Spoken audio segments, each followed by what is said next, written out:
अस्सलाम वालेकुम। सबक है माई खेरी।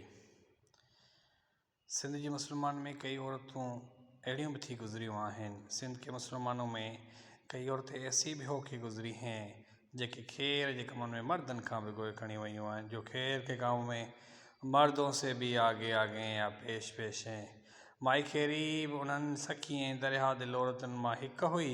माई खेरी बि उन सखी और दरिया दिल औरतों में से एक थी जंहिंजो नालो अॼु सिधो पियो ॻाए, जिसका नाम आज तक लिया जाता है या पुकारा जाता है। ये बीबी साहिबा मरहूम मीर सूबेदार खान शहीद जी रानी हुई। ये बीबी साहिबा मरहूम मीर सूबेदार खान शहीद की रानी थी या मलका थी।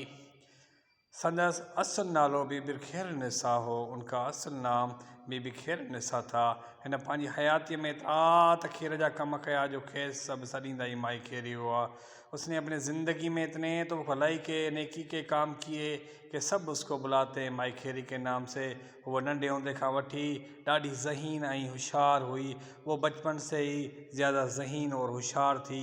खेसि इल्म सां निहायत घणो चाह हो। उनको इल्म के साथ ज़्यादा लगन थी। मीरनि जी हुकूमत में फ़ारसी ऐं अरबी की तहलीम राज हुई। मीरों की हुकूमत में फ़ारसी और अरबी की तहलीम आम थी। बीबी साहिबा निहायत लाइक़ ऐं परहेज़गार उस्तादनि जी नज़रदारी हेठि बीबी साहिबा ने लायक और परहेज़गार उस्तादों की नज़रदारी के नीचे तालीम वरती। थोड़े वक्त में न कुरान शरीफ पूरो करे वरितो। थोड़े वक्त में उसने कुरान शरीफ पूरा कर लिया। उन खां पोइ हिन फ़ारसी ऐं अरबी की तहलीम वठणु शुरू कई। उसके बाद उसने फ़ारसी और अरबी की तहलीम लेना शुरू की, जंहिंमें चङी याकत हासिल कयाऊं, जिसमें बहुत ज़्यादा लज़्ज़त या याकत हासिल की। सखी दरिया दिल इंसान के हवाला पढ़ने में घनी दिलचस्पी वठंदी हुई। सखी और दरिया दिल इंसानों के जो हवाले या किस्से पढ़ने में ज़्यादा दिलचस्पी लेती थी। दीनी इल्म से ॾाढी मोहब्बत होंदी हुयसि। दीनी इल्म के साथ ज़्यादा मोहब्बत होती थी। निहायत रहमदिल नेक हुई। निहायत रहमदिल और नेक थी। हर साल ॾाढी ख़बरदारी से ज़कात कढंदी हुई। हर साल बहुत ध्यानदारी के साथ ज़कात निकालती थी, जेका गरीबन ऐं मिसकीननि के घर वेठे जारी मोकिलींदी, जो मिसकीनों और गरीबों को घर बैठे भेज दी थी। वो चवंदी हुई त अल्लाह ताला असांजी दौलत में गरीबन जो हिस्सो मुक़ररु कयो आहे, जेको खेनि ज़रूरु ॾियणु घुरिजे। वो कहती थी अल्लाह ताला ने हमारी दौलत में से गरीबों का हिस्सा मुक़ररु किया है, उनको ज़रूर देना चाहिए। इनके खैरात करने में ॾाढी ख़ुशी थींदी। उसको खैरात करने में बहुत ज़्यादा ख़ुशी होती थी। केतिरनि ई ॿुढड़नि माज़ूरनि बेवा औरतुनि लाइ माहवारी वज़ीफ़ा मुक़ररु कर छा। कितने ही बुज़ुर्ग माज़ूर और बेवा औरतों के लिए माहवारी वज़ीफ़े मुक़ररु कर दिए थे, जेके पाण खेनि घर वेठे ॾींदी हुई, जो उनको घर बैठे खुद ही दे देती थी। कॾहिं भी कंहिं सवाली के खाली न मोटाई, कभी भी किसी सवाली को वो खाली हाथ नहीं भेजा।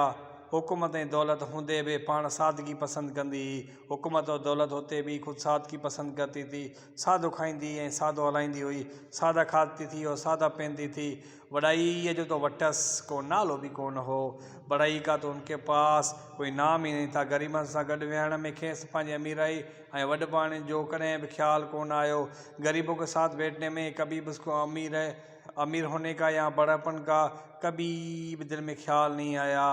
गरीबन घर जाण औरतुनि खे कंहिं बि वटस अचण वञण जी रोक टोक कौन आई। गरीब औरतों को उसके पास आने जाने की किसी भी टाइम रोक टोक नहीं थी। संदस खैर जा दरवाज़ा मिसकिननि लाइ हर वक्त खुलियल हूंदा। उनके खैर के दरवाजे मिसकिनों को हर टाइम खुले रहते थे। खेसि मस्जिदनि मदरसनि ठाहिण जो भी ॾाढो शौक़ु हूंदो हो। उनको मस्जिदें और मदरसे बनवाने का भी ज़्यादा शौक़ होता था। जुदा जुदा ॻोठनि ऐं शहरनि में उन केतिरी मस्जिद तामीर करायूं ऐं खूह खोटराया। अलग अलग गाँवों और शहरों में उसने कितनी मस्जिदें बनवाई और कुएं खुदवाए। हैदराबाद में कबाई मस्जिद जोड़ाई हैदराबाद में कबाई मस्जिद बनवाई, जेका फ़कीर जे पिण में अॼु सिधो माई वारी खेरी वारी मस्जिद सॼे थी, जो फ़कीर के पिण में आज तक माई खेरी वारी मस्जिद कह के बुलाते हैं। हिन मस्जिद सां लॻ हिकु दीनी मदरसो पिणु क़ाइमु कयो। इस मस्जिद के साथ एक दीनी मदरसा बनवाया जंहिंजो समूरो ख़र्च पाण भरींदी हुई, जिसका सारा ख़र्च खुद भरती थी। जेके तालिब इल्म उन मदरसे में पढ़ंदा हुआ, जो तालिब इल्म उस मदरसे में पढ़ते थे, उन्हनि जो खाधो पीतो लटो कपिड़ो ऐं ॿियो ख़र्च वग़ैरह संदसि ज़िम्मे हूंदो हो। जो तालिब इल्म उस मदरसे में पढ़ते थे उनका खाना पीना कपड़ा और दीगर खर्च उसके ज़िम्मे होता था। मदरसे के मामलन में बल्कि संदसि कैटबिन जो समूरो खर्च पंहिंजे अहरान ॾींदी हुई।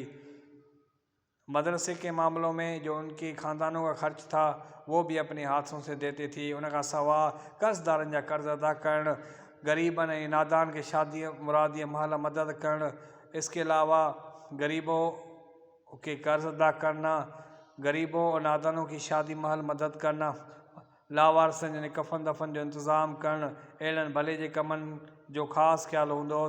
लावारसों की कफ़न दफ़न का इंतज़ाम करना और ऐसे दीगर दूसरे भलाई के कामों का ख्याल होता था। अॼु अहिड़ियूं औरतूं तमामु घटि आहिनि। आज ऐसी औरतें बिल्कुलु कम हैं जेके बीबी खैरीअ जे नक्शे क़दम ते हलंदी हुजनि। जो बीबी खैरी के नक्शे क़दम पे चलती हो, दुनिया जी शान ऐं शौक़त दौलत इज़्ज़त खे चनाह कोन्हे। दुनिया की शान शौक़त और दौलत को इज़्ज़त को चनाह नहीं है। मरण वक़्तु को बि पाण सां उहे शयूं खणी न वेंदो। मरने वक्त वो कोई भी अपने साथ चीज़ें नहीं लेके जाएगा। तंहिं करे हर हिकु सरंदी वारे खे घुरिजे त हयाती में अहिड़ा चङाईअ जा कम करे जो मरण बाद संदसि नेकी नामी थिए। हर साहिब हैसियत को चाहिए कि अपनी ज़िंदगी में ऐसे अच्छे काम करे जो उसकी मरने के बाद भी नेकी नामे हो। हुआ नेकूकार बीबी पहिरीं रमज़ान मुबारक सन 1272 जी आधी रात नफ़ानी दुनिया में लाॾाणो करे वई।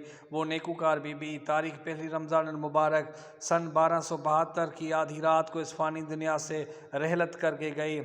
संदसि नालो अञा पियो ॻाइजे, उसका नाम अभी तक बुला था। संदसि वफ़ात करे सिंध जी हर हिकु माण्हू ऐं ख़ासि तौर हैदराबाद अवाम खे ॾाढो सदमो रसियो।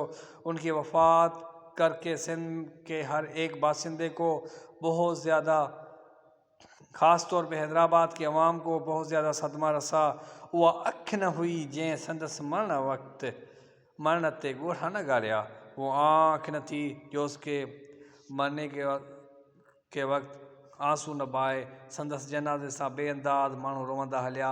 उनके जनाजे के साथ बेअंदाज़ बेतहाशा लोग रोते चले। खेस हाला जे भरसां खुदाबाद में दफनाया वियो। उनको हाला के करीब खुदाबाद में दफनाया गया।